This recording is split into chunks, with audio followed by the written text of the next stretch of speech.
Worksite Labs assembled its first portable laboratory to help improve rapid testing for the coronavirus. CEO Gary Frazier. You have the busiest jail in the United States, which is LA County, and they had this problem that everybody else had, is they needed to know within hours, not days, if someone was COVID positive or negative.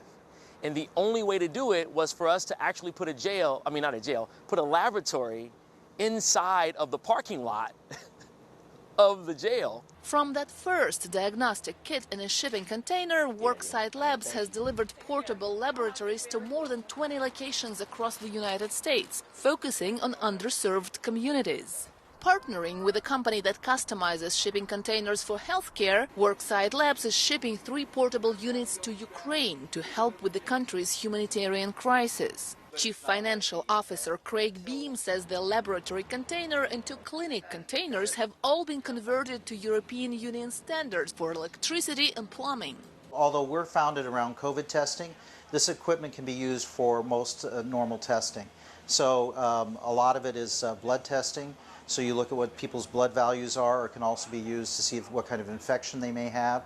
UTIs, or other infections. So the equipment will be able to be used for more generic diagnostic. In Ukraine, an Irish charity, the Gorto Group, will make sure the mobile units are delivered where they are needed the most to help with medical testing, trauma response and maternity care.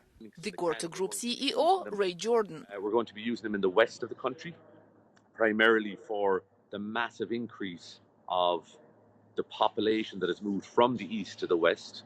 And then probably more importantly, and obviously it's huge regret, the amount of destruction that has taken place on health facilities inside in the country, and that these really essential health facilities, we will literally be able to bring them across the border, drop them into places, and that people will have effectively, world-class facilities in places where regrettably some of their existing facilities have been completely destroyed. With those units on the way, Worksite Labs is already planning to send more mobile clinics to Ukraine, where the World Health Organization says healthcare facilities are stretched to the breaking point. Jenny Adulo for VOA News, Los Angeles.